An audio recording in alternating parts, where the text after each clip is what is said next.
Asosiasi Travel dan Perjalanan Wisata atau ASITA Sulawesi Selatan mendukung penuh pemerintah Indonesia menghadirkan maskapai asing untuk melayani perjalanan domestik.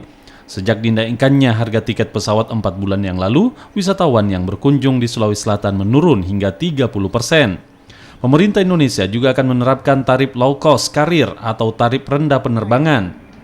Kehadiran maskapai asing di Indonesia juga membawa angin segar bagi agen travel dan perjalanan wisata di Indonesia yang sempat merugi akibat harga tiket pesawat yang melonjak naik.